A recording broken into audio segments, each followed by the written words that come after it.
ICC ঠিক এই মুহূর্তে আসলে বড় রকমের চাপেই পড়ে যাচ্ছে।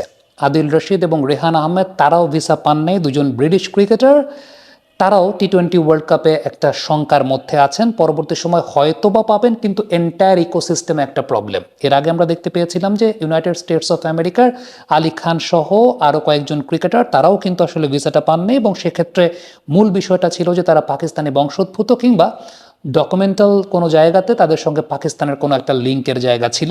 এই জায়গা থেকে অনফিল্ডের তরফ থেকে আমরা একটা চার্ট আপনাদেরকে দেখিয়েছিলাম, আবারও একটু দেখাই। সেটা হচ্ছে প্রায় অ্যাসোসিয়েট কান্ট্রিগুলোর 19 জন ক্রিকেটার আছেন, যেই 19 জন ক্রিকেটারের সঙ্গে পাকিস্তানের ডকুমেন্টাল কানেকশন কিংবা পাকিস্তানে বংশোদ্ভূত হওয়ার জন্য প্রবলেম হতে পারে, এবং সেই জায়গাটায় তারাও আসলে ভিসা পাবেন না বলেই মনে হয়। এখন সিকান্দার রাজাকে যদি সেই জায়গাতে আপনি যুক্ত করেন, যদিও সিকান্দার রাজা আসলে যে গ্রুপটাতে আছেন এখন পর্যন্ত সেই গ্রুপটাতে ইন্ডিয়াতে কোনো খেলা নাই, কিন্তু পরবর্তী সময় পড়তে পারে। সো আলটিমেটলি ইন্ডিয়ান গভর্নমেন্টের ভিসা পলিসির জন্য বা ইন্ডিয়ান পররাষ্ট্র নীতির জন্য এই মুহূর্তে কিন্তু পুরো সিস্টেমটার মধ্যে একটা গুবলেট পেকে গেছে। এখন পুরো সিস্টেমটাতে যখন এই প্রবলেম বেঁধে গেছে, এখানে আইসিসির আসলে কিছু করার নেই, কারণটা হচ্ছে এটা ইন্ডিয়ান গভর্নমেন্টের ইন্টারনাল ব্যাপার। এখন কোনো গভর্নমেন্টের ইন্টারনাল ব্যাপারে আইসিসি কোনো হস্তক্ষেপ করতে পারে না, বা আইসিসির কোনো প্রভাব খাটানোর তো প্রশ্নই আসে না, কারণ এটা যে কোনো দেশের আভ্যন্তরীণ ব্যাপার বা যে কোনো দেশের গভর্নমেন্টের ব্যাপার। এখন যখন এই বিষয়টা আইসিসি যে কাজটা করতে পারে সেটা হচ্ছে যে এই প্রবলেমটা যেহেতু চলছে এখন এই দেশটাতে, তাইলে পরে কেন এই দেশটাতে আপনার বিশ্বকাপটা হওয়া লাগবে এই মুহূর্তে, কেন এই দেশটাতে বিশ্বকাপ করতে পারবো? একটা এক্সাম্পল আপনাদেরকে দিই, সেটা হচ্ছে এর আগে বাংলাদেশ থেকে উইমেন্স ওয়ার্ল্ড কাপটা সরিয়ে নেওয়া হয়েছিল না? বাংলাদেশ থেকে উইমেন্স ওয়ার্ল্ড কাপটা সরিয়ে নেওয়া হয়েছিল বাংলাদেশের গভর্নমেন্ট যখন 5ই আগস্টের পর নতুন গভর্নমেন্ট আসলো। এরপর কিন্তু বাংলাদেশের যে হোস্টিং রাইটসটা, সেই হোস্টিং রাইটসটা থেকে বাংলাদেশ থেকে ওয়ার্ল্ড কাপটা সরিয়ে নিয়ে যাওয়া হলো সংযুক্ত আরব আমিরাতে। কেন? নিরাপত্তার ব্যাপার চিন্তা করে। হোম মিনিস্ট্রির আমাদের এখানে হয়তো বা ক্লিয়ারেন্স ছিল না, বা আইসিসি সেটা যাচাই বাছাই করে দেখেছে।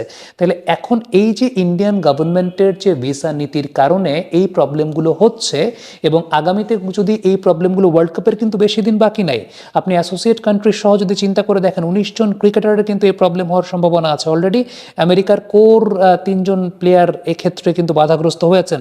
আপনি যদি সংযুক্ত আরব আমিরাত চিন্তা করেন, সেই টিমেরও কিন্তু অনেক ক্রিকেটার আছেন, আপনারা তালিকাটা ঠিক এই মতো দেখতে পাচ্ছেন। তাইলে আইসিসি আসলে এই জায়গাটা দেরি এখন কেন করছে?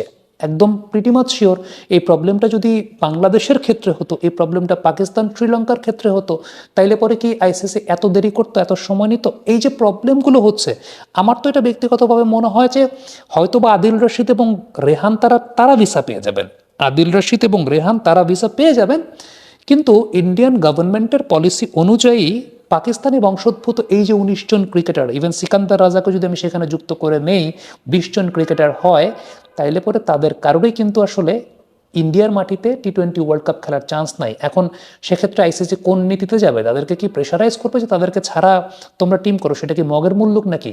সো আমার কাছে এটা মনে হয় যে ইন্ডিয়াতেই তো টি-20 ওয়ার্ল্ড কাপটা আয়োজন করার মতো অবস্থা নাই। ইন্ডিয়ায় তো they are not capable to host such kind of tournament. এটা তো আমার কাছে ব্যক্তিগতভাবে মনে হয়। সো এই যে আমরা একটা মুভমেন্ট শুরু করেছিলাম যে আমরা ইন্ডিয়াতে খেলতে যেতে চাই না আমাদের নিরাপত্তা শঙ্কার জায়গায়, ইন্ডিয়াতেই তো আসলে টি-20 ওয়ার্ল্ড কাপ হওয়ার মতো অবস্থা নাই। ইন্ডিয়াতেই তো গিয়ে টি-20 ওয়ার্ল্ড কাপ হওয়ার মতো, খেলার মতো সব টিমগুলো রিসোর্সগুলো ব্যবহার করতে পারছে না। এখন তাইলে কি টিমগুলো সেই পাকিস্তানি প্লেয়ারদেরকে বাদ দিয়ে তারা খেলবে? তাহলে ওয়ার্ল্ড কাপ খেলতে আসছে কেন? সো আলটিমেট ফ্যাক্ট আমার কাছে যেটা মনে হয়, সত্যিকারের অর্থে ইন্ডিয়াতেই এই মুহূর্তে, মানে আমরা তো এতদিন বলছিলাম যে আমরা ইন্ডিয়াতে গিয়ে খেলতে চাই না, ইন্ডিয়াতেই এই মুহূর্তে টি-20 ওয়ার্ল্ড কাপ হোস্ট করার মতোই অবস্থা নেই, সেটা আমার কাছে মনে হয় একদম লাউড অ্যান্ড ক্লিয়ার।